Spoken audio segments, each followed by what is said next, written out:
What's up, everyone? Welcome to Fealys Clutch. Tonight, we are going to be hanging out with a lady that has not only become a very good friend of mine recently and a very well-known competitor, giving me jabs here and there and making it fun during the Snakes and the Fat Man contest.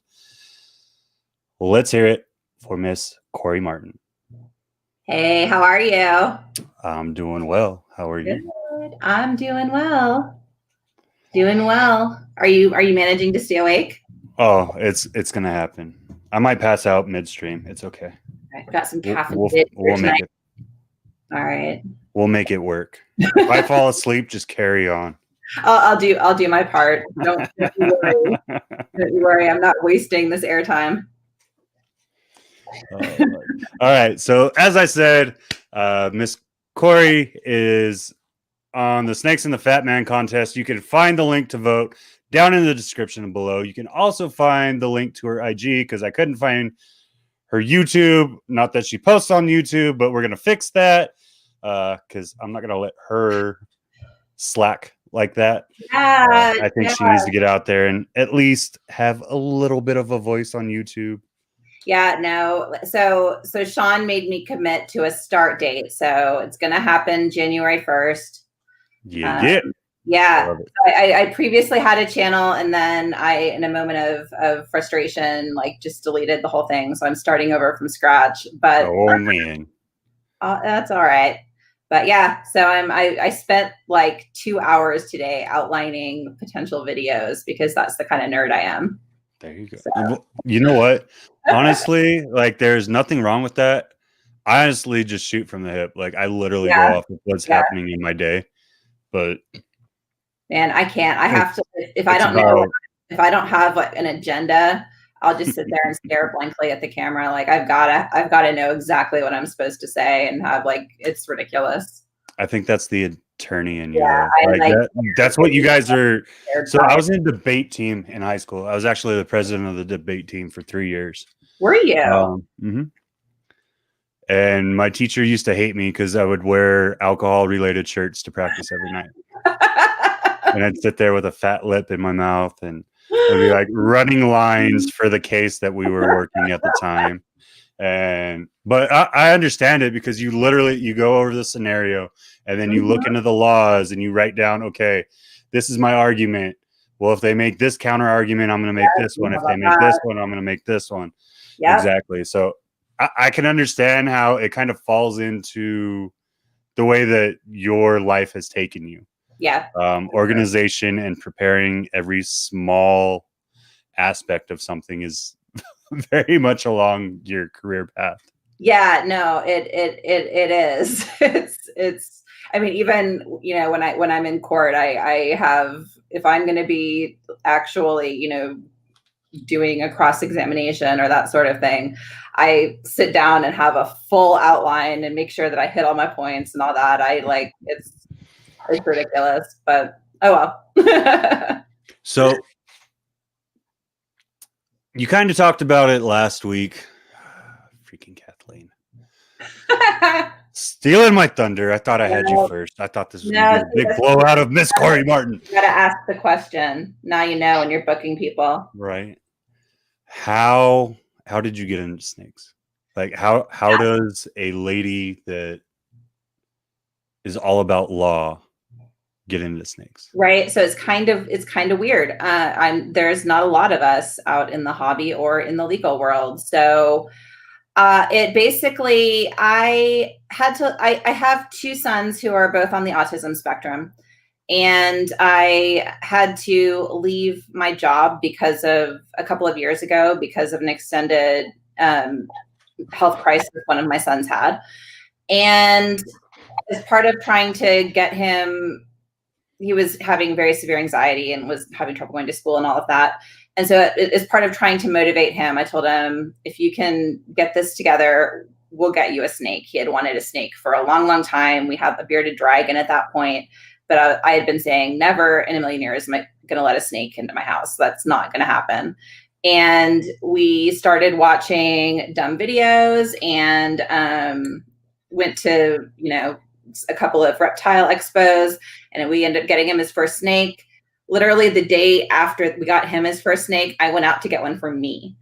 And then I think maybe 2 days later, I ordered some more snakes on Morph Market, and it just like spiraled really fast. It was kind of, it just. You did that typical snake collector issue that whole, like, goes and is like, you don't just smoke the rock at the house, you take a vial with you home because you need it. Exactly. And not just a vial, but yeah. So what was the first 2 snakes you brought in? What was your son and what was yours? So the first one was a Pistave female. Okay. And she is actually due to lay within the next week. I know, our very first one. And then the second one we got was a GHI Mojave male.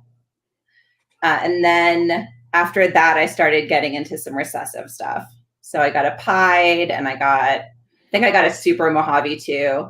And then I got a lesser, like a pastel lesser Enchi yellow belly het clown. And yeah, all those girls are breeding this year. And yeah. Damn. Yeah. Pastel lesser Enchi yellow belly.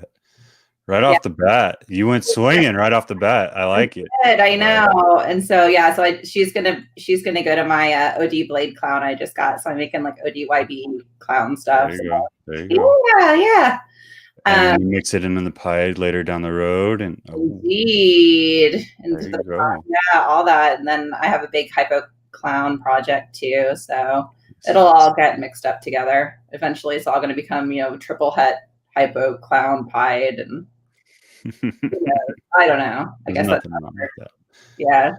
So how long have you been in to the breeding aspect? So I had one clutch in 2019. It was one of those, it was a bizarre, unexpected situation where I got a couple of older juvenile, like I would call them juvenile, but they were, breeder size, like 1,500 gram female and a male from Justin. And I put them together, never saw a lock. And a couple months later, found my girl sitting on a pile of eggs. Nice. And it took me completely by surprise. I had no idea she was gravid. I thankfully had an incubator, but I didn't have it set up yet. So a couple of eggs went. I'm glad I'm not the only one. That's all I'm going to say. No, I'm so glad I wasn't the only one. Yeah, like it ended up being awful. Like several of the eggs went bad during incubation. 3 of the eggs like survived-ish, but the babies, that one was badly kinked, and then the other 2 were really deformed, like not deformed, but underdeveloped and didn't end up making it. And so I lost my first clutch, and that sucked so bad. And I was at that point, just trying to figure out what did I do wrong, and I was examining everything, and I was like, did my incubator have a problem? And I was. That's when I went into that over analysis. And I was like, I can't ever let this happen again. And it went into kind of overdrive, and it ended up being, it was just it was a new female, and it was just not a strong clutch. But it was a kind of shitty first experience. Thankfully that didn't totally dissuade me from, going forward. And I actually, from that process, made some really good friends. That's when my buddy Chris Ward and I started talking a bunch, and we've been talking pretty much every day since then. And so, and good things ended up coming from it, but it was definitely a trial by fire intro. And then in 2020, and like in January 2020, it was when my first clutch that survived hatched. And so I call, 2020 was my first season, because that's when I actually had babies. But yeah, so I had 10 clutches this past year. So nice. nine pythons and 1 carpet python clutch. So you did dual species your very first year. Yes. Essentially. Yes. That's freaking awesome. Yes. Like that is not. Yeah, I was stressed. I was the carpets were the one that I was the most proud of, because ball pythons, you kind of just stuff some snakes in a box and they do their thing, and it's pretty simple, but Right. but with the carpets, you know. Don't say that. It took me 3 years. Okay. Well, It took me 3 years of pairing to finally did it produce something. really? It did, but Wow. so to be fair,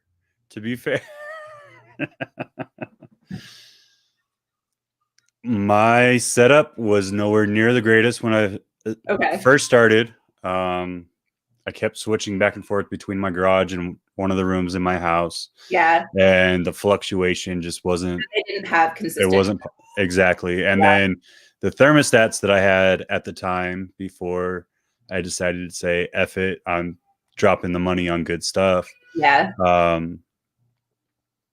They'd spike and go down all the time. And it was just, yeah. And I don't want to speak bad about the company. Like, they were the first generation of that thermostat. It's a very well-known company. But it was just first generation. So of course it's going to have its issues, you know? And I was just at that point where I couldn't spend the money on new stuff. And then finally I was like, look, I'm never going to get anywhere if I don't start spending it. So let's jump into this and start spending some money. And my wife has to deal with it now. And we'll see. How's that going? It's it's good. It's a constant negotiation in my household because I am into it and my husband is tolerant. And so it's about the same here. She's very tolerant of what I'm doing.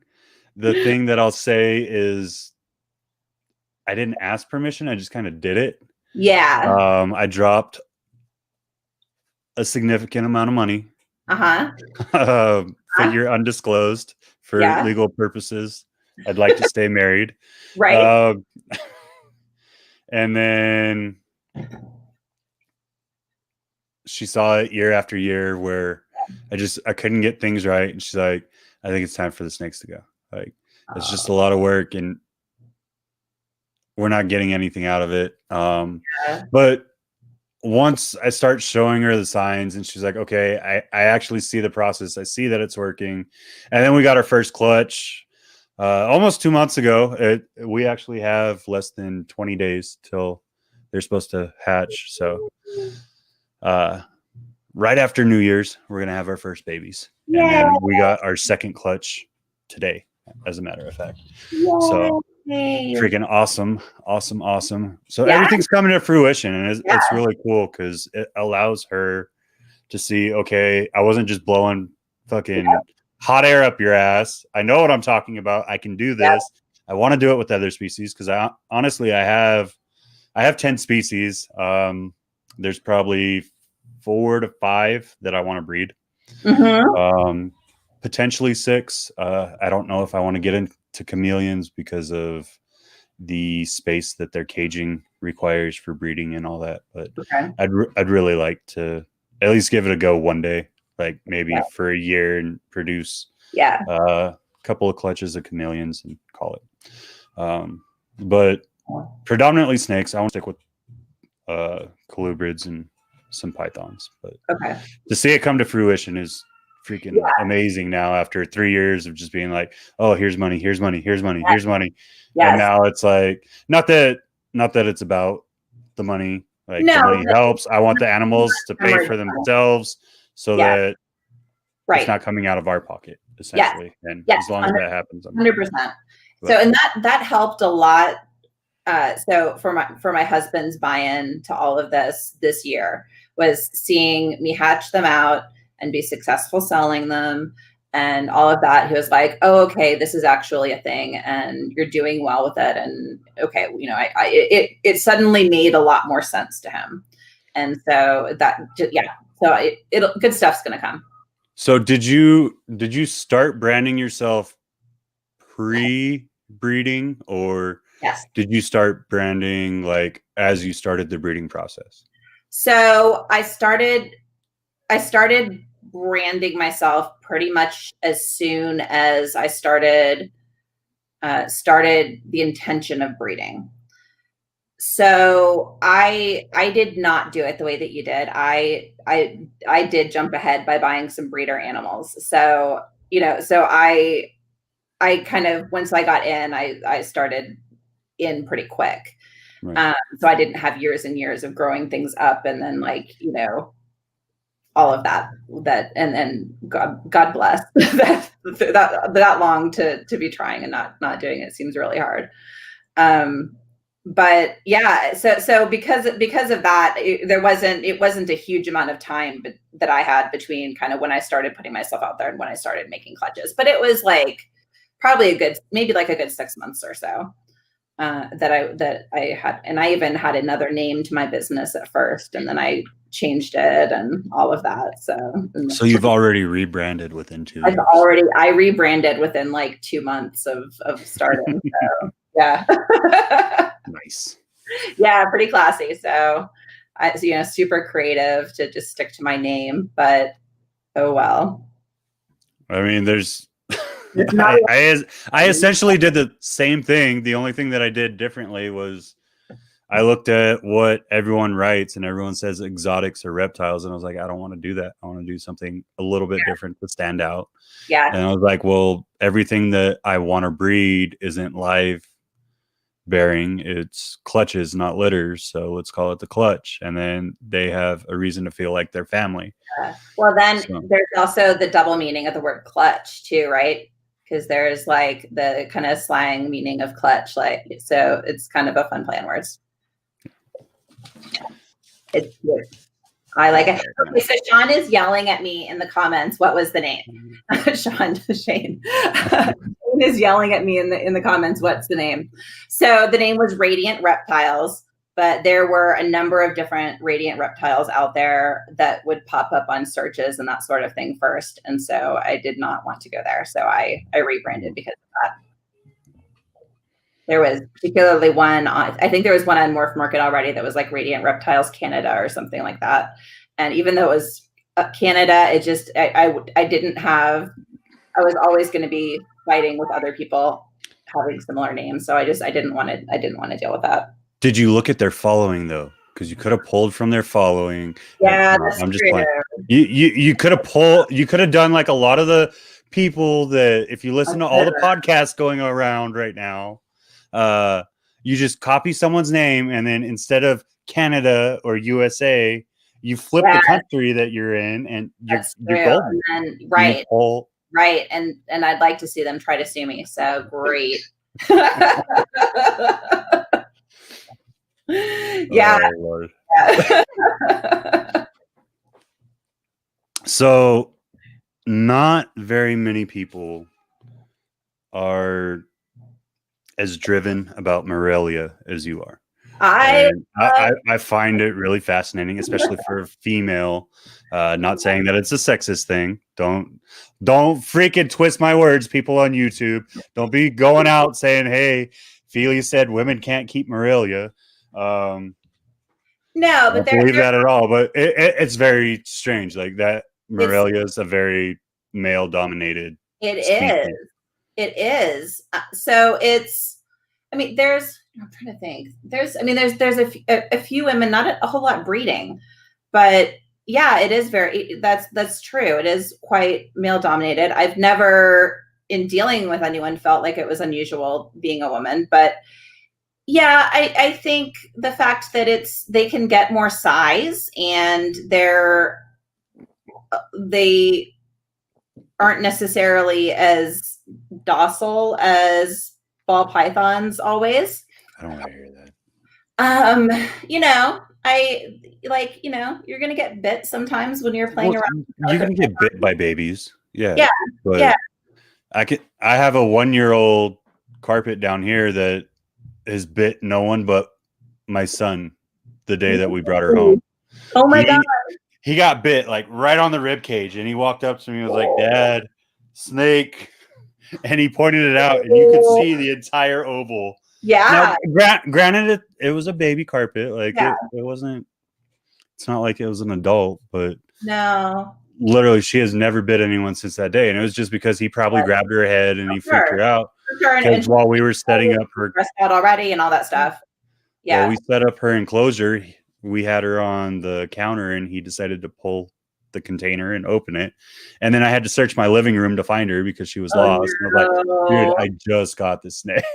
Oh no. Luckily, she crawled to the nearest piece of furniture and just kind of hid in the corner of it. But so we found her immediately, but it was just kind of like, oh man. Yeah, so I And discovered really quick with my carpets because we when I first got them, we started keeping them in the bedroom because I now have 4 different rooms in my house with snakes. It's getting a little bit ridiculous. But we had some in the bedroom and figured out really fast that my cat can open up the drawers. But we found this out because I woke up one morning and one of my carpets is just sitting on top of the rack hanging out like, good morning, how are you? So we had to make some amendments to the rack after that. It happens. Yeah. Okay, so I just saw something in the comments, friend. Yeah. Well, no, I don't think there's no way that's accurate. I don't think it's right. And even if it is, it doesn't matter right now. What matters right now is this. Okay, whatever. So if it happened, thank you guys. If it didn't, it's not a big deal. I'm not gonna freak out. I still got a long way to go on watch hours, so either way, it doesn't matter. But while you're here, tell us about how you got to know Chris Eaton, because that is not always the easiest step to get into. And while you're talking about this, I'm just gonna place this right here. So Chris did an episode with a couple of my buddies, Matt and Anya Littlefield. And after their episode, I think I just texted him to say like, oh my God, I'm so glad you had Matt and Anya on. They need more attention. And he and I just started chatting and became text buddies and have been, good friends since then. So I just kind of got to know him through that, just randomly having a friend in common. Nothing super exciting. How did you get to know Chris? So like I knew of him. Every now and then we would chat. And then when I helped Marita and JD move from New Mexico to Texas, he hit me up and he's like, dude, you're crazy. Like, I don't know anyone in the industry that would do that shit. So for them to move, right, the way they moved was basically in a triangle for me. So I had to drive 4 hours one direction, 4 hours another direction to their new house, and then 4 hours home. Wow, you are a good friend. And I don't even think I'd do that for my parents. I mean, we're partners essentially at this point, so it's the right thing to do. You know what I mean? And they've always supported. I've supported them. They've always supported me. So I just, with JD not being able to be there, I didn't want to put it all on Marita and the kids. It just isn't fair. Yeah. But after that happened, Chris hit me up and he's like, I don't know anyone that would do that. And then he started watching my IG. Like I did like one IG live because I don't know what it is about Instagram, but I hate going live. And every time I've done it, I've literally deleted the content that I do. So it's stupid. But literally during that live, he's like, so what would you think about doing a 15-minute interview on my podcast? I was like, dude, I've been listening to your podcast since I've been in snakes. Fuck yeah, let's do it. And one thing led to another, and we just became really good friends. And he's like, he critiques everything that I do. He's probably texted me like 3 or 4 times during this video, and I just ignore my fucking phone now because if I look at it, he'll get me frustrated, and it happens, and it's okay. He likes to fuck with me during my lives. To do better. No, he likes to mess with me during my live just to see how I react. I see. And it's okay. Like constructive criticism. Well, like afterwards it is, but during the actual live, he'd be like, "You're fucking it up. Like you shouldn't do this." And it's cool. I love Chris for that, man. Like he livens up what our friendship is, and like who else can you talk shit to and they don't get butthurt over it? So no, it's very true.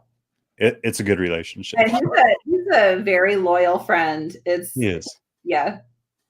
Even though he put your picture everywhere, like right at the beginning of the contest, and I was just like, I feel like I'm getting set up for failure, but it's okay. No, I know.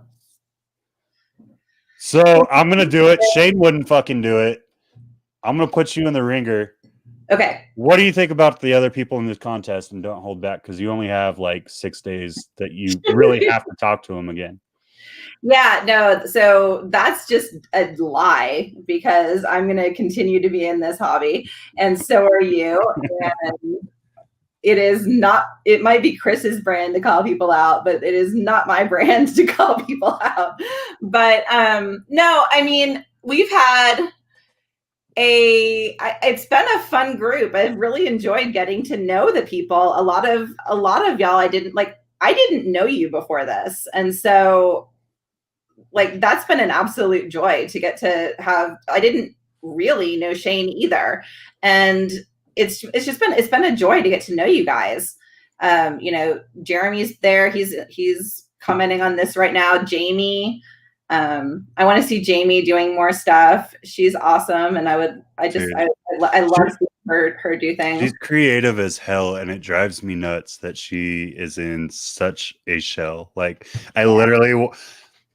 As much as I love her, and don't take this the wrong way. Do not quote this. I'm gonna air quote this. I want to go over there and like wring her little neck and be like, just break out of this turtle shell. Like it's okay. Be your little butterfly self.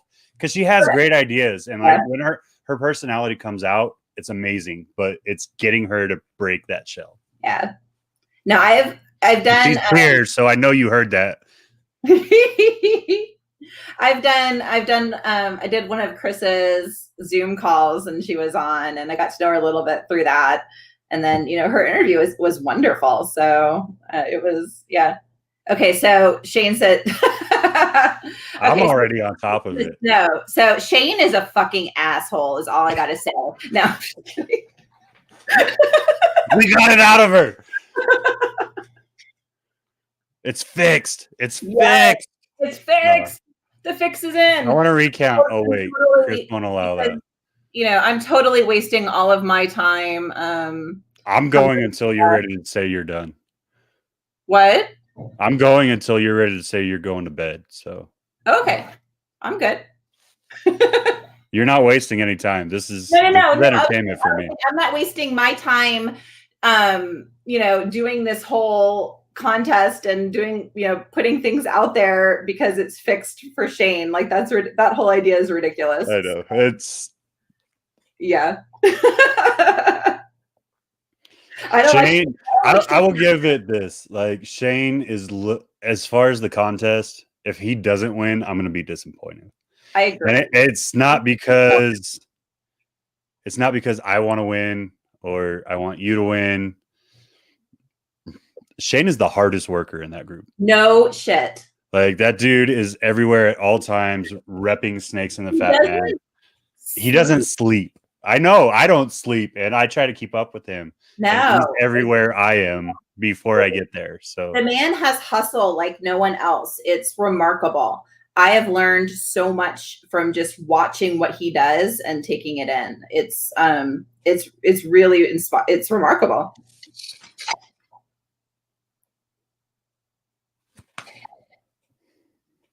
No. You even said I get your vote. You can't say no. What? You even said you would vote for me if you had. Oh, yeah, that's true. I forgot about that. I said that a couple of times. I would. I've even thought, trying to remember, like I might still use my work email address and vote for you. I don't know. It's not going to do anything at this point. I know. I'm so far behind. I think I'm in third now. No, I was in third last night, I think. That means I'm in fourth. Okay. Well, you're not far behind me if you're in fourth. I don't know. I haven't even been looking. I know. I don't know. It stopped.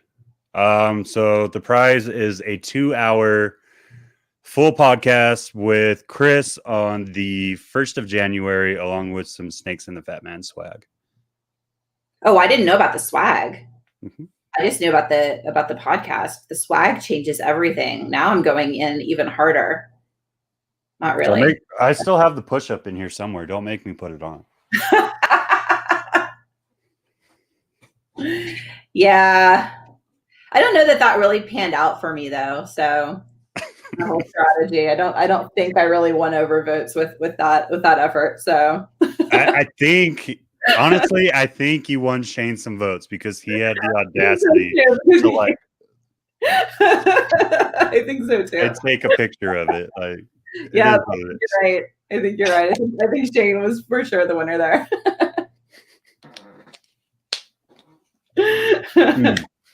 So, yeah. what is your?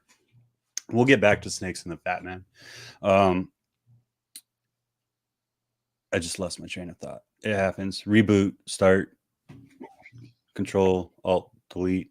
What morphs are you really focused on? Like, what projects are? Yeah. I know you said you're 3 recessives, but like, what are you looking to drive into there?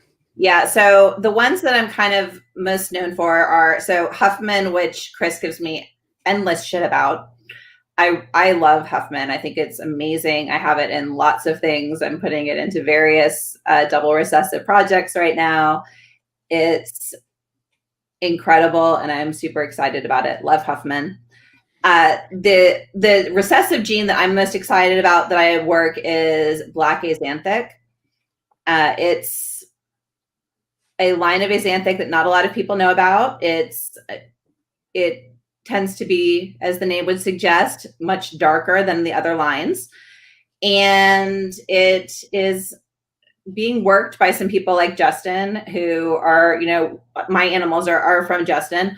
So there's, some people working it, but there just isn't a whole lot that's been done with it. So I saw it as an area where there's a whole lot of opportunity. So that's why I kind of went into that one. I agree. Huffman is amazing. It's completely underestimated. So yeah. I've got some, I made these really amazing blackhead Huffmans this year. And I had 5 eggs in the clutch, and I hit 4 blackhead Huffmans in the clutch. And it was 2.2. And so I actually ended up trading 1.1 of them to Troy at Best Dress Balls. And he gave me some of his Huffman hypo-pied stuff and special Huffman pied project stuff. And so it worked out well. Nice. Trades are the best. I've gotten several. They really are, because then because there's of trade. No loss of money there. Yeah, exactly. It's you don't have to outlay cash, which is wonderful. I also picked up this year a mahogany het clown, which I was very excited about because of a trade. Very nice. Yeah. What's your take on the talk that stranger and mahogany are the same? I think anyone with eyes can tell that they are not the same, but apparently that is not a shared perspective. So I've seen a lot of cool stranger in person, and it does not look like mahogany to me. But again, I just got my first mahoganies, so I'm not deep into all of the various ways mahogany can look compared to how stranger can look. It looks very different to me, though.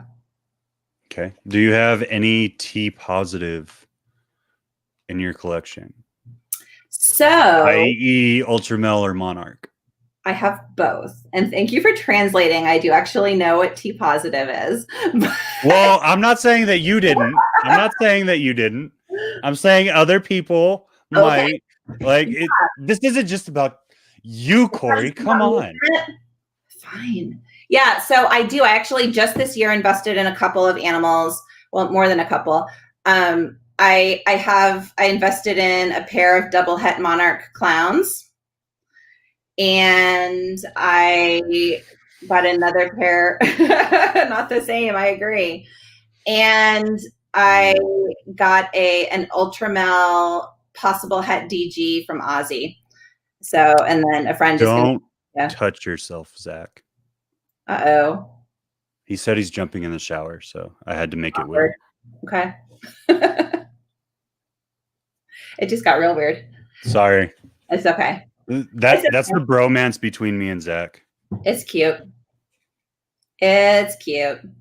So yeah, so that's what. How about you? Do you have any? I do not have Ultramel. I may or may not have the other gene lined up for this year. No, like to breed. No. Okay, like to just a acquire. baby. Just a baby. Cool. That's exciting. I'm really excited about that project. I picked up a couple of other. I don't have a visual, but I now have 4 hets in the project. I love Monarch. I have seriously fallen in love with Monarch. Like seeing Ultramel in person and seeing Monarch in person, I will forever fight anyone that wants to go down this route. I love Monarch. It is the look is very different. It is. But yeah, but it's I think some of it is you have to see it in person because cameras don't necessarily do it justice. And honestly, like I saw a Mojave Monarch and it reminded me a lot of what I saw with a regular Ultramel, kind of, if that makes sense. Yes. I think there's a lot more color coming out with Monarch, but that could just be me. No, and it's funny you say that because I saw a mahogany Ultramel and it looked very much like a regular Monarch, if that makes sense. We literally just said the same. No, almost the same thing. We flip-flopped it. We flip-flopped it. You're right. You're right. Yeah. That's great. Yeah. Yeah, you take Ultramel darker. I can't argue with a lawyer. You actually pay attention to what I say. Well, so far, I actually have a frustratingly short attention span. Keep drinking your beer. We are gonna get her, guys. I'm running low on my break your keto. I only brought one upstairs because of the carbs. But are you in ketosis right now? I am until this fucking beer kicks me out. I'm not gonna be an asshole and tell you to kick yourself out of it and take another one then. Yeah. We've tried it a couple of times, but yeah, I should have. What I should have done, I can't do it this weekend that White Claws only have like 2 carbs in them, but I'm a beer person. I don't want girl drinks. I love beer and I love carbs. Yeah. So I got a visual Monarch. You got a visual? Sweet. I have a visual Monarch on the way. Here in a couple of months. Joys of living off of retirement. You gotta do payment plans, but whatever. Gets the job done. Exactly. And the fact that they were willing to let me do it as long as I needed is just more on them as breeders. So I really appreciate the people that are doing that. It's on them as breeders. It's also on you as a buyer because I'm sure they don't do that for just anyone.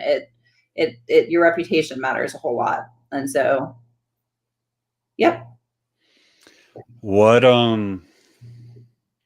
one gene if you could add right now you would?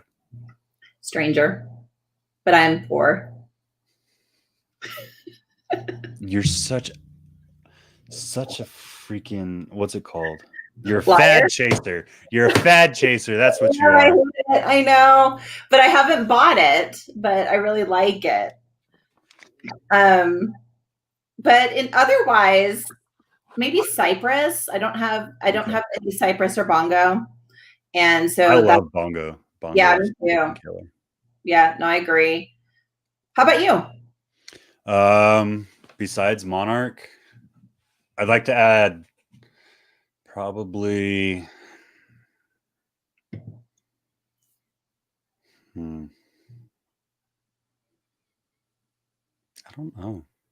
In all honesty, like my whole mindset is to not let everything into my collection.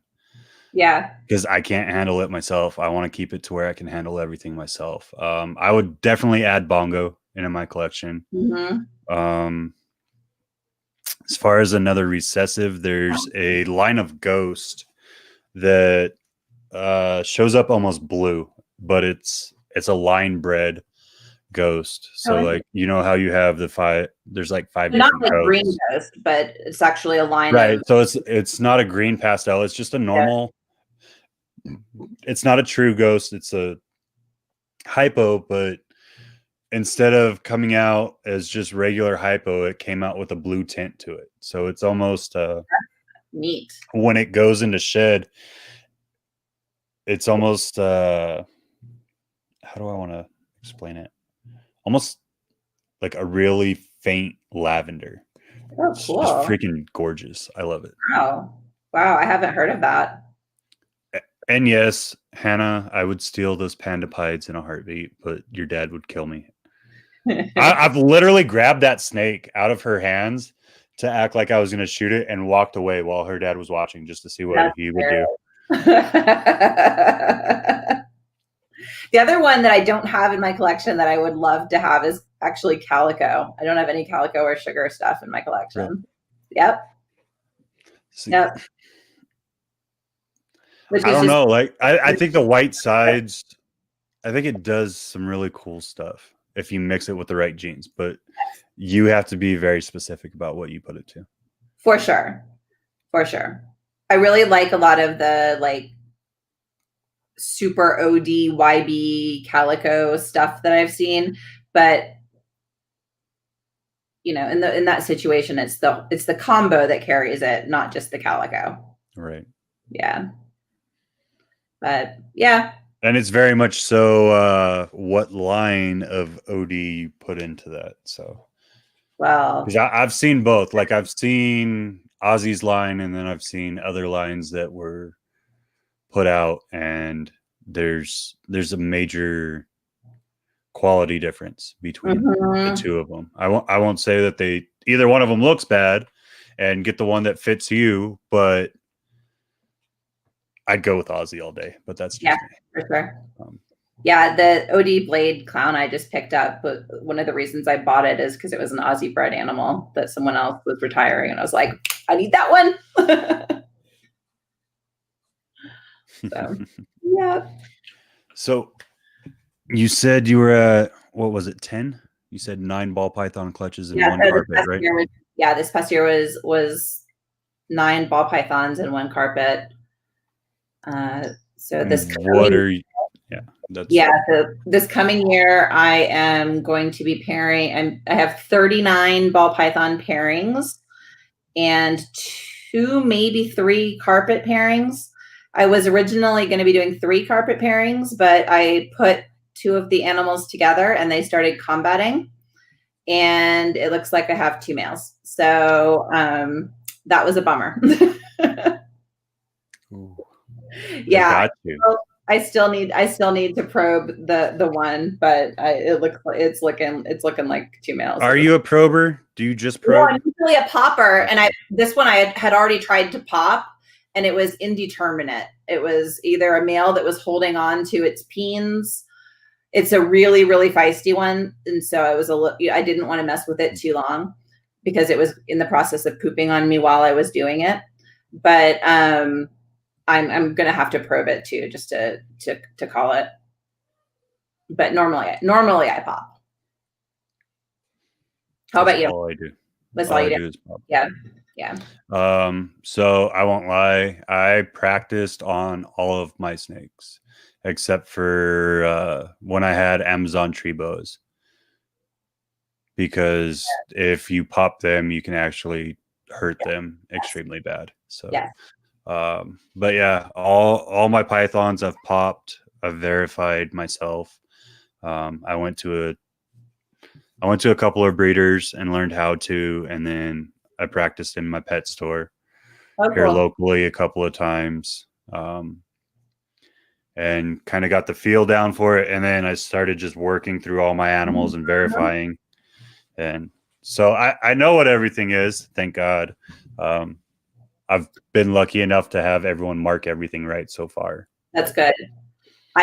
This is the second animal that I've had that was not correct. And the other one, I only realized that it was a ball python, and I only realized it was a male when it started producing sperm castings, because I never, ever, ever saw peens.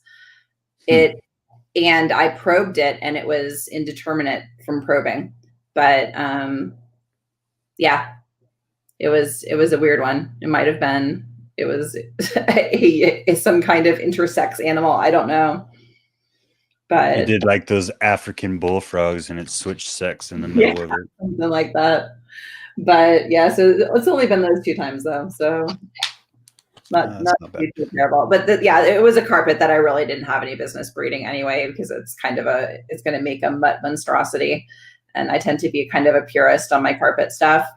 And so I was telling Nick Mutton my my pairings, and he's like, I'm going to pretend you didn't just tell me that.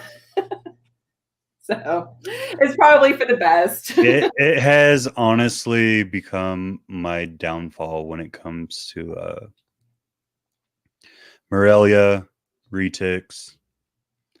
Yeah. Specifically super dwarf, because mainland no one cares. They're all mutts. Are you into all the like cool locality stuff? Like, are you? I am obsessed with it. I have not gotten that far into the. I have not gotten that far into it. The only thing I have Morelia wise right now is a female coastal. Okay. But I'm trying to get bredli. I want to get jungles, and I'd like to get a couple other variations like the Papuan. Yeah. But yeah, those will always be okay. So I get a breeding pair, I produce a clutch or 2 off of them. I need to find someone that is willing to take one of them so that I can get a new bloodline in. And that's the hard part. Like, if I really want to go that route, it's going to take a lot more work than just breeding ball pythons or breeding retics. Yeah. Unless I start breeding super dwarfs. The carpet thing gets challenging because of space. My clutch this past year, I had 15 babies, and only, I could only keep 1.1. And even that, I probably really shouldn't have kept 1.1. But yeah, so I have all sorts of weird locality carpet stuff. This year I'm breeding Julatin jungles, which are amazing. And I'm so excited. I have Rockhampton coastals. I have Brisbane coastals. I have Palmerston jungles. I have Nova Guinea Papuans. Wow. Yeah. And you have the lineage all the way. Yeah. Jesus. Yeah. All right, lady. We're going to be talking later. Yeah. No, I've got good stuff. So, and then I've imported some Papuans, and were like literally caught like 2 weeks before they got to my house, and had subdermal nematodes that I had to remove, and had to be quarantined for a year, and all of that fun stuff. So, but I got some really cool animals from doing that. So, and some, really cool fresh blood to mix with some of my other projects. So it was very exciting. Yeah, I'm deep in the carpet stuff. You are. I like when I heard you initially talk about Morelia, and then I looked through your Instagram. I was like, I'm not seeing much, and it's cool that she's in it. Like, a lot of people don't do it, but that's impressive, ma'am. Inlands are the ones I love the most. You have inlands too? Yes. So I have 1.1 right now, and I'm getting in another 1.1. So I've got, Do you partake in the carpet fests? I feel like you need to be a regular member. But I very much need to. You need to become a part of that association and really dive in there. That's going to be your bread and butter. Yeah, absolutely. Wow. I know. Like, I like religiously listen to NPR and all that kind of stuff. Yeah. That freak. You kind of just blew me out of the water for a second there, Miss Kori. Yeah. Good job. Yeah. I actually have a pretty remarkable carpet python collection. So yeah, but it's all under the radar. If you could work a different species than what you have right now, what would you do? So that's a super good question, because there are several. So rainbow boas have always been super interesting to me, and I just haven't ever. Yeah, I do want to go to the one in Cali. It was at Cusco's last time. I don't know if he's hosting it again or not, but That would be a blast. He's trying to, from what I understand. I don't know if it's been approved yet or not. Cool. That would be a lot of fun. Yeah, if that's happening, I'll find a way to make that work. If it happens, I'm taking a tent and sleeping in his yard. Perfect. I'm just kidding. I got to approve that through him first. Don't tell him I said that. Oh, I also have 2 new bread light coming from Casey Cannon. I have a stripe stonewash male, okay, and a stripe posset stonewash female coming from him. So the only ones I've ever seen in person are the ones that were in my last video. Yeah, they're super awesome. They're freaking gorgeous, man. Yeah, I don't remember. Did you have any of the hypo stuff? He didn't. They're just normal. Okay. Yeah. They're just the reds that come out of those. Yeah, no, they're and they tend to be really calm and laid back, and they're just chill, cool animals. So, but ball pythons, since we both share the ball python thing, I don't know. I have stuff. They're cool too, I guess. I'm not as like passionate about the ball pythons, but it's so one of my I'm really fortunate that I do a show circuit with one of the big carpet python people, who's Michael Pinnell. And so he's been kind of mentoring me some, and it's been very wonderful. And one of his comments has been, if you're doing carpets, you don't want to just do carpets because they're so specialized that it's really good that you're also doing ball pythons, because you just I go to shows and I might sell one carpet but I also have people contact me out of who knows where for them as well. I don't post them, and people find me on the internet. So I sell them. I was gonna say, I was like, how they all sell. I don't see anything on your Instagram about your carpets. How are you moving these things? They sell really, really well. I only have 2 available left from the clutch. And they're both dumb boys. But you see that? I said I wouldn't be sexist. She's doing it right now. Don't let her lead you on. No, she tries to play, what is it? The victim. She tries to play the victim card. Try to play the victim? When have I ever tried to play the victim? Oh my God. I'm just trying to start shit with you on live. Yeah. So Jeremy just asked if I have any walking reptiles. And so I do. I have, but not a lot. So I have 1 Leachianus gecko, and I have 2 crusties. So I can handle with lizards. Geckos are about all I can handle because I can feed them Pangea, and I don't have to mess with bugs super often. So that works really well for me. Are you one of those? I don't hate bugs. Oh, I'm gonna get you. I'm gonna get you at Arlington in February. I need to have my own. Timberline's the first vendor. I'm gonna get a packet of dubias or something, and just. I have my own dubia colony. I'm not afraid of them. I just don't like dealing with them. It's a pain. So if I hide them behind your booth and just kind of leave it open to see what happens. No. So it just depends. If it's a dubia, probably not. Scorpions, are cool to watch from a distance, but I don't want them on me. So don't put one on me. What about spiders? I'm okay with spiders. I don't want to hold. What about on you? But I don't want to hold. So if I put a spider on you, their beauty. I won't squeal and freak out and do all that nonsense, but I'll be a little bit tense. I wouldn't do that anyways. That's bad for the hobby. It is, but it'd be funny for the animals and the safety of the animal. Yes. So let's get back to the Snakes and the Fat Man contest. We've been on for about an hour. Why do you deserve to win? Okay, so this the reason I think that I should win, and this is going to be the most sexist answer ever, so you're just going to have to deal with it. But I feel like generally women make up a huge portion of the hobby, yet we tend to, most of the podcasts out there and most of the YouTube out there tends to be a lot of dudes talking to dudes.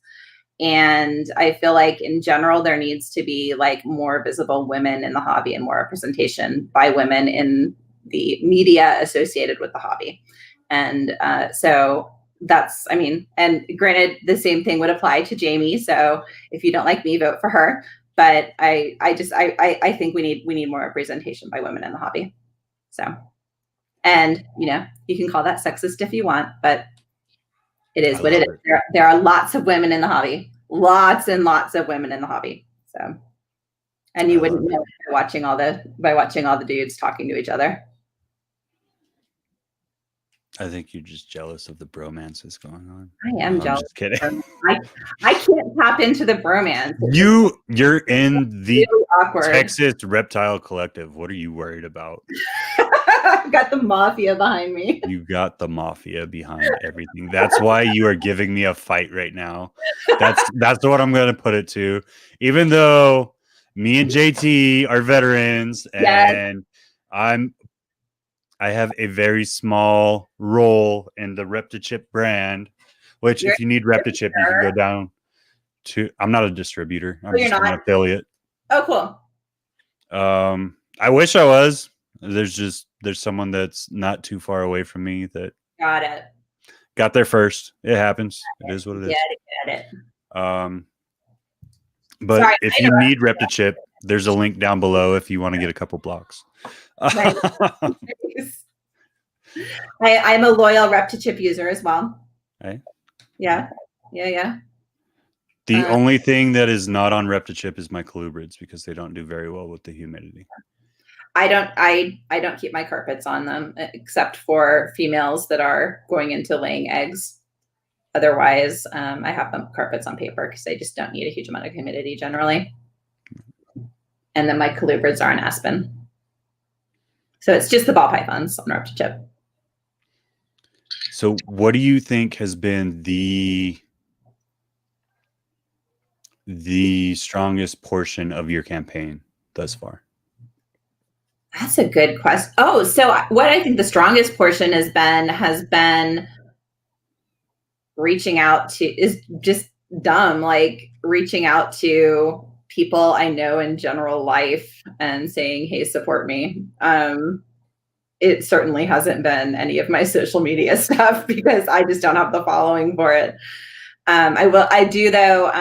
I've been very lucky that I have some wonderful, loyal friends in the hobby who have been pretty fierce advocates for me. So that's been really neat to see. Like my buddy Billy said he was voting for me. I heard you took like all of Canada by storm, and most of Canada. I've got the Canada connection. One of my buddies thought I was from someone who lives in Texas thought I was from Canada for the longest time because I'm friends with so many Canadians. And he's like, it was only until I saw you in Arlington. I was like, isn't she from Canada? So yeah. That's kind of how I feel even traveling to Arlington though. I'm sure. You're halfway between me and Los Angeles. Mm-hmm. Yeah. Almost literally halfway. Yeah. I go to LA for shows. I go to Arlington for shows. I go to Phoenix. I have yet to do a Vegas. I want to do a Vegas. Is there much going on? That'll be Arizona and Vegas still went on this year. Oh, cool. Everything in California got shut the hell down. Yeah. January got shut down. Hopefully things will correct themselves before summer and we'll be able to see the Super Show get back in motion by summer. I want to get out to the Super Show sometime. I would yeah. The Super Show. So I don't know if I could handle it in Anaheim, in all honesty. Really? I don't do well with crowds. Yeah. So Anaheim would probably get me. Pomona is like right on the very edge because you're getting shoulder checked and you're like walking sideways through crowds to get to people. And like it's huge too. Like the place where they do Pomona, you can fit probably, I'd say like 2, maybe 3 football fields into Yeah. that building. It's like a hangar, right?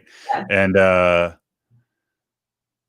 from the front, well, just like Arlington, there's booths everywhere. I think there's 4 to 6 rows across. I don't remember exactly. Wow. It's been about a year and a half since I've been to Okay. a show, but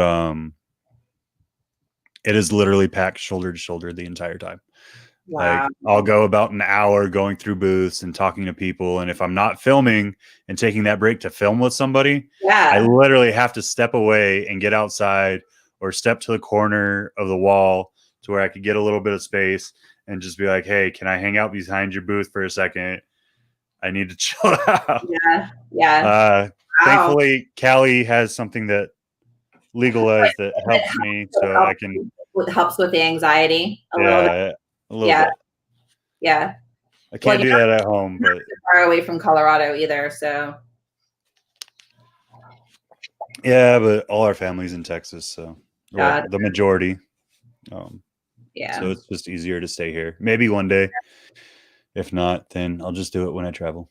Yep. No, I think it's the whole reason that Herps has a Colorado show is so that all the Texas people can go like load up on goodies. It happens.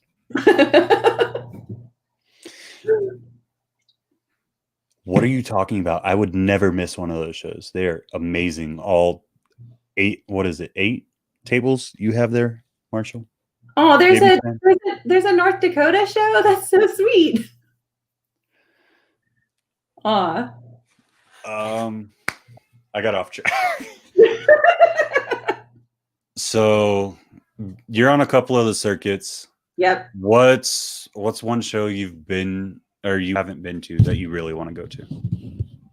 Well, besides the Super Show, because we already talked about besides Super Show would be like Daytona, but I want to go to Daytona like 10 years ago. Okay. Back when it was the Tinley of its time. Exactly. Yeah. But yeah.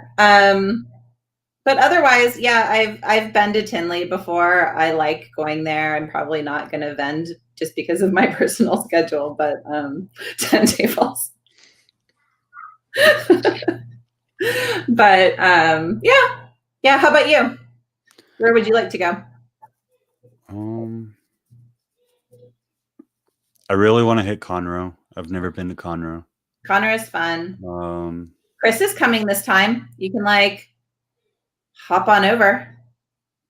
Well, apparently we're all sending our animals to your house anyways. So and I'll actually have animals to vend. So if I could just find someone, yeah, I just got to find someone that has extra room at their table now. I have lots of room at my table. I have like 3 animals available at this point. It's ridiculous. I had to have shirts printed just so I have something to fill my table. It's kind of embarrassing. I don't even know if I'm ready for that. Like the one thing nice about it is, like I said earlier, I have that partnership with JD and Marita. Yeah. And they always get a table to 2 at the shows because Marita's a guest speaker on women in the hobby, right? Cool. So they get a table or 2 donated to them for the shows. So it's like, well, if I get my stuff and I'll give you like a portion of whatever I earn because you didn't have to pay for the table, but I didn't have to pay for the table either. So it's only fair. Trying to work backdoor deals here. You know what I mean? Yeah. You gotta make that hustle. You gotta make that small man hustle go. And that's the entire focus of my campaign is help the small guy. Like, come on. I know. I'm doing my part to help the small guy.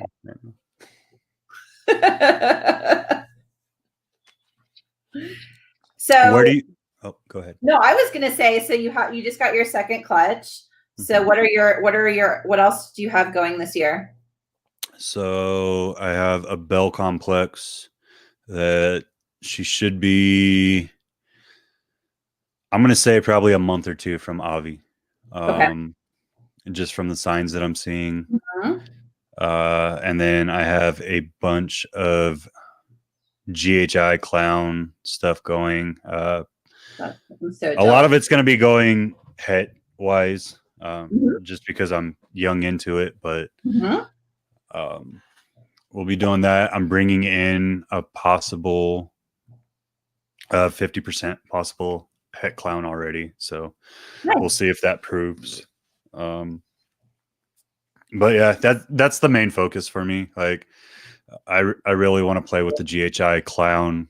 That's such a good project. And I've been, and this is probably part of the reason why I don't sleep as well. I've been living off of Morph Market and World of Ball Pythons and seeing the interaction of GHI with other stuff, and then how it interacts with clown, and trying to make assumptions which may turn out badly for me in the end, but we'll see.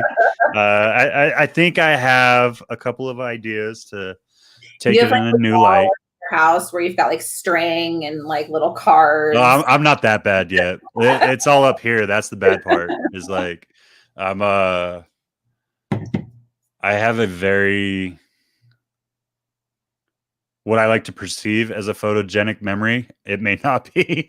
I like to believe that it is, though. So we'll see if it works. We'll see if it works. A photographic memory or photogenic memory? Photogenic. Well, it's photographic too. I like I see the way it wants to be, but it doesn't mean that I remember it the way it is. So got it.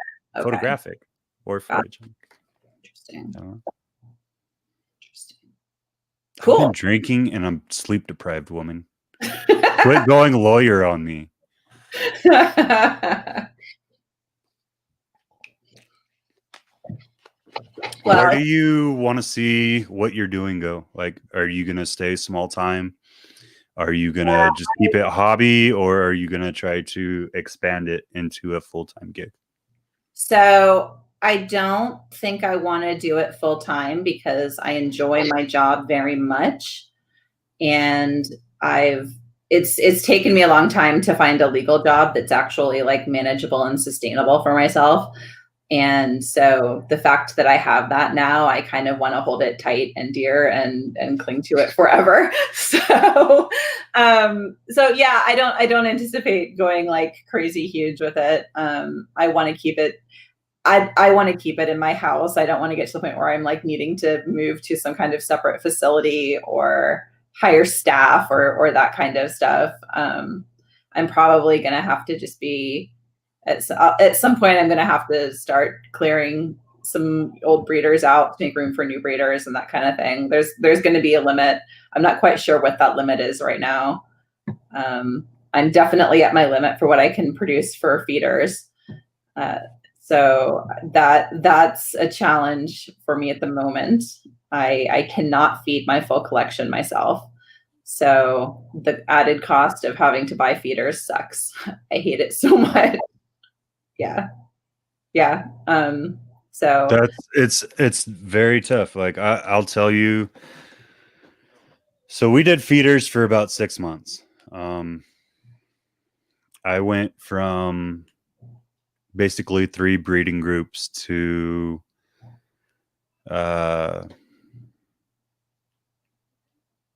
working about 300 rats at a time off of 1.3 breeder group. Wow. So that's a lot of bins. So from 4, 8, 12, from 12 to 300 within about 2 to 3 months. Wow. And then we maintained that for about 3 months, and then Mama was pregnant with the last baby. Yeah. And I was a truck driver, so I would come home, and when I was home, I was only home for a day and a half max. And you probably wanted to see your family and not spend the entire day in the rat room. Yeah. Or cleaning snake shit or doing anything really. I wanted to sleep and see the kids and spend some time with the wife. Yeah. So we decided that it was time to cull all the rats and go to frozen thawed again. The change in price has definitely had a huge effect on what we're able to do so far. Yeah, it's been stunning to me. The good thing about it is I've been giving a very golden opportunity, to say the least. I used to work on a ranch, and the people that have the ranch have like another 2 or 2.5 year lease on that ranch, and they have an empty Connex, and they said, you can come in here, you can set it up the way you need to, so I can get it thermoregulated. Wow. I get free water, I get free electricity. It's on the dime of the ranch, and I get to start breeding rats again to cut down my process, so that that's their way of investing in me without dropping a lot of money. So it's a really cool opportunity. And then the guy that lives out on the ranch and runs the ranch, I'm really good friends with. And so we're going to be going, I work a day with the rats. He works a day with the rats, just to make sure everything's going right. And there you go. It's a lot easier. And instead of paying $400 a month, $500 a month on frozen thawed, we're going to be back down to about $150, maybe $200 a month on just feeding him. That's incredible.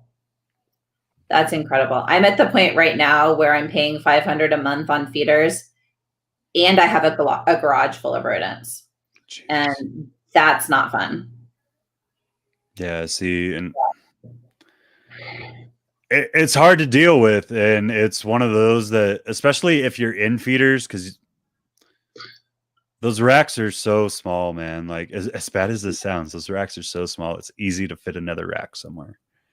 And if you continue to do it, you're just like, well, if I overproduce, then I could start selling. And if I start selling, then that's going to be the regular intake. And I've had this discussion with so many people, and they're like, they rely on their rat game more than they rely on their reptile game, but they want to focus on reptiles. And it's like, once you take that step, like, it's all good to feed your collection, but once you take that step, and it's hard not to, because it's there, and rats are the most needed asset in this game. Like, it's hard not to take that step. But once you do, it's over. You're no longer a reptile breeder, you're a rat breeder. Right. And you got to focus on that. And I mean, there's definitely those that can bring in workers and make them focus on rats while they focus reptiles. But when you're just starting out, it's not possible. And so I'm doing it in my garage in a suburban neighborhood. And so I'm dealing with, like, oh, I bet you get all kinds of love. I hide it well, but yeah. So I hide it well, but the garbage is the big challenge for me. And that's where I hit my limit, is because we already are paying for a second garbage bin to deal with all of the rat stuff. And I can't, like, my neighbors are really going to start asking questions if I put a third garbage bin out there. Well, Austin is like, so I'm not in Austin. I'm in Georgetown, but yeah. It's like a suburb, isn't it? Essentially. Yeah, it's a suburb of Austin. Yeah. And everything out there's HOA, right? Yes. Yeah. Fuck that. Yes. It's awful. Yeah. Yeah. So I have to be very covert with my operations. I was a smart ass to one of my neighbors when I would remove the pine that had all the rat shit in it. And this guy used to piss me off. Right. And he's like, I'm looking for anything to mulch my yard. And so I was like, I got pine shavings for you. I'll do it. Don't worry about it. Just plant your plants. Oh, no. That's needless to say, he didn't stay very long. He stopped renting that house really quick. Yeah. And then they sold it to this nice old couple, and they're like, we don't care what you do. Just do your thing and keep it within your house, and we're happy. I'm not even allowed to put a shed in my backyard. Yeah. See, I couldn't do that. Like, HOA is stupid. I understand it's supposed to improve your resale value and shit like that, but yeah. And we lived on acreage before we bought this house, and so I'm like, why did I sell? Why did I move to the dumb suburbs? I used to have chickens. It was wonderful. That's one of the things we're fighting right now, because we're like, within 2 years, we want to move up to the Arlington area, but we're looking all over, and we're looking at, like, the town ordinances, the city ordinances on what we can keep, what we can't keep, what type of space we can get for the same amount. And it's a struggle, man. Like it's. So the one good thing about where I live, even though we have the HOA, is I'm in an unincorporated part of the county. So I'm not inside city limits anywhere. So I'm, you know, I might not necessarily be following like what I'm supposed to do with my HOA, but I'm not breaking any laws. So that's what I tell myself to sleep at night. I just don't care. You're a better person than me. I'll give you that, Kori. Maybe you guys should vote for her because she actually has laurels that she can lie on. I don't. Oh my God. I'm gonna be me. I don't care what people think. Yeah. It's an interesting hobby. I think a lot of people take it for granted. I think a lot of people look at the hobby and think that they can make a quick buck off of it, which inevitably you can. If you do it right, you can turn. I'm sure you can flip, and you can be an asshole, and you can hear kids screaming from across the house. I'm sure everyone heard that. That was wonderful because I heard it. Yeah. Yep. Teething baby. It's wonderful. Nice. Don't have kids. God Go bless. get sterilized. I'm glad I'm done with that. My baby is 7. It's wonderful. One day. We'll get there, friend. So what I wanted to say with it is it's nice to see people like you to really give a shit about everything. And that's not the best terminology for it, but to actually give a shit about what's going on around them. The relationships that they create within this hobby.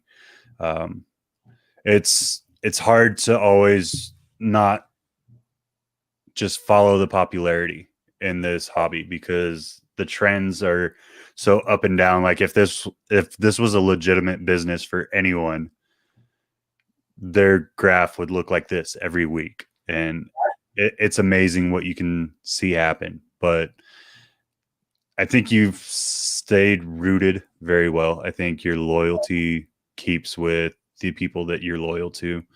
Yeah, that means a great deal to me because that's the kind of person I try to be. So it means a lot that that's seen.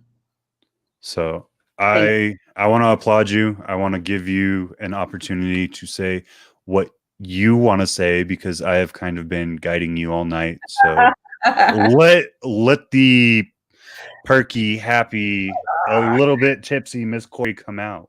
Oh no, I just had one beer. I know, I'm just trying to give you a hard time. Yeah, that will be changed come Arlington, guys.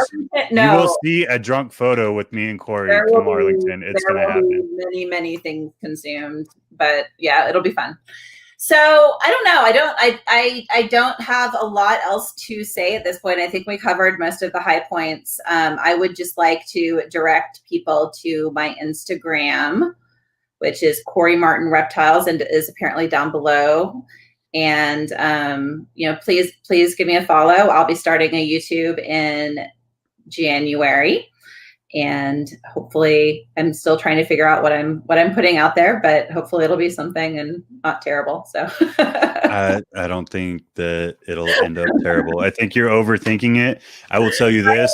100% overthinking it. There's no doubt about that. Multiple people have told me over and over and over again, just shoot what you want to shoot. Yeah. And don't overthink it. Yeah. I can tell you this right now. I've literally filled up a 64 64 gigabyte or megabyte or whatever the memory card is. Literally filled it up and deleted all that footage because I couldn't stand the way it came out in my eyes. Yeah. And I could have made probably 3 or 4 videos out of that. Yeah. So don't be afraid to put out the content. Don't be afraid to be who you are. Yeah. And just realize that every step and every video that you do, you're just trying to take that step forward. Just like with law school, right? So like when you jumped into law school, you had to figure out this law, then you had to figure out this law. And it's there's an analogy that my friend well, not even my friend. It was one of my leaders when I was in the Army used, and it was, how do you eat an elephant?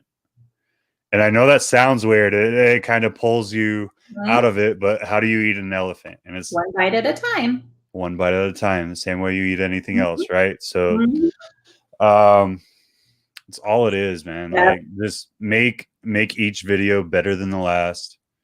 Yeah. Not necessarily by buying equipment every time or doing this or that, but just find something that you feel like you're at fault with and make it better each time. And then once you feel like that's in a good position, find something else that you feel like you suck at and bring that up. And then once you have everything lined up again, start pushing forward again. My problem is I'm a perfectionist, and it's really hard to like know that I'm going to put stuff out there at the beginning that is not going to be like as great as I want it to be, and I need to do it anyway. Did you see my first video? No, I didn't. No one will ever have as bad of a first video as I did, because I was literally on like 12 different medications from the Army. I was like, okay, I need something to pull me out of my PTSD. I literally laid across my bed with my boa constrictor and talked to someone for fucking 15 minutes about what my channel was going to be, because I was high as shit. Horrible lighting, filmed in portrait mode on an iPhone 6. Wonderful. It was the epitome of everything you could ever do wrong on YouTube. I guarantee you, whatever you put out will never be as bad as that first video. Okay, well, I feel better. So guys, I'm not going to be lying on a bed with a boa constrictor, and that much I know for sure. It could be a couple of carpet pythons, but it could be, but it will not be. Guys, give Kori some love. Thank you so much for having me on, friend. It's been a blast. Go check out her Instagram. When she finally perks herself up, we will get her YouTube on here, because I will make sure she sends me the link. Kori, I'm proud of you. Keep hustling. Keep grinding. Same to you. All right, guys. You guys have a great night. You stay blessed, and we're going to see you soon.